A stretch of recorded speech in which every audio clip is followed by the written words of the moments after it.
Hello everyone, Kari Lane here with FANVERSATION, and I'm at the Animations Film Festival here in Hollywood. So I'm here with the director of Oink, a very fun and quirky film. Tell me about your film and the style of animation. You mean like the stop motion style of animation? Yeah. Well, yeah, so Oink is a movie about a little pig who a girl gets as a birthday present, and she thinks, she wants a puppy, she gets a pig. And from her grandfather, who doesn't, he has different thoughts about giving the pig, because he wants to use the pig for a sausage competition in the end. So I kind of spoiled it, but then I didn't. Well, you mentioned stop motion. How long did it take, and how many frames per second? You were talking a little bit in the Q&A of it's a lengthy process. Yes. Well, we did 12 frames a second. Of course, not with camera movements. Then we did 24. And so we took about 50,000 pictures.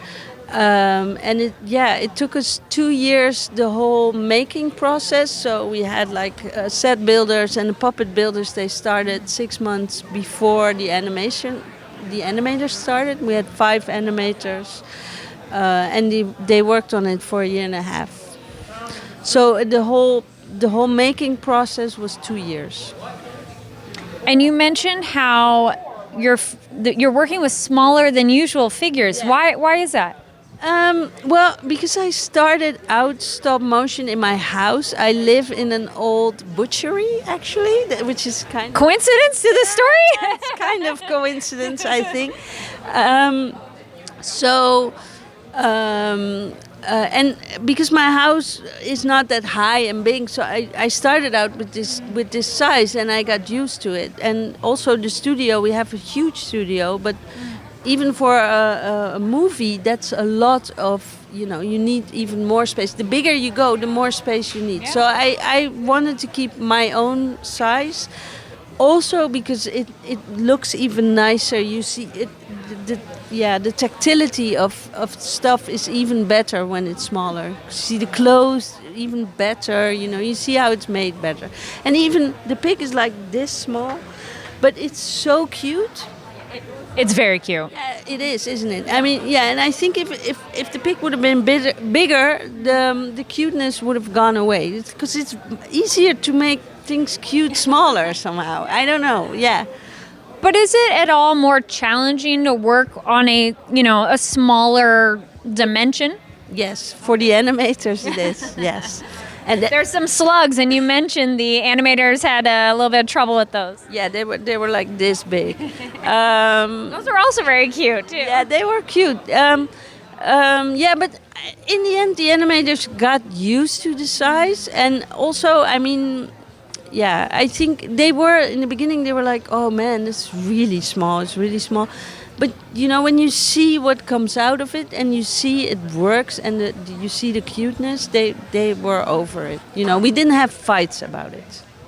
Yeah. That's good. Yeah. And the story, how you came about finding this story, is a pretty unique circumstance as well. Tell me about that. So my producer, I made a 25-minute movie, and it was very successful. Also, it played at a lot of festivals. And she told me we're going to make a feature film. And I never made a feature film. And she said, we're going to do it from a book. And I'm a real big Roald Dahl fan. Mm-hmm. So I wanted to do the twits from Roald Dahl. Which of course is impossible because rights are with Netflix, blah, blah, blah. So I went in the hometown I live, Arnhem, there's this bookstore for children. And I went in there and I said, hello, I want to make a feature film of a Roald Dahl kind of book. Do you have something? And they gave me this book. It's called Oinks Revenge. And that's how we came to it. And I immediately liked the book. I called the producer. I said, "This is the book." She liked it too, and then we got into this whole circle of. It was actually pretty magical. Also because I live in a butchery. I don't know. And then for people who weren't able to attend the festival and then they're looking up the film, Oink translates to, what's the other word? Because it's the name of the pig, too. Yeah, in Dutch, the pig is called Knorr. Yeah, and I have a map actually of all the European sounds that pigs make.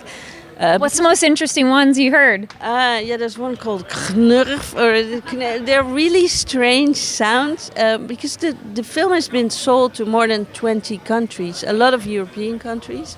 So it was really funny to see how the name got translated on the posters in Europe too. Yeah. It's really cool. That does happen. It's like other animal sounds are different in other Yeah, languages. yeah, That's very cool. Yeah. Anything else you'd like to let people know about the film or your process or anything else? No, I hope a lot of people are able to watch the movie. Because it will play in America at some point, and it will be, I think, on Amazon Prime at some point. And go and watch it because it's a small movie, but I mean it deserves an audience. And in my country, it's very successful. Nice. Well, congratulations, and it's also won many awards, so congratulations on that as well. Thank you. And thank you for talking with me. No problem. Yeah.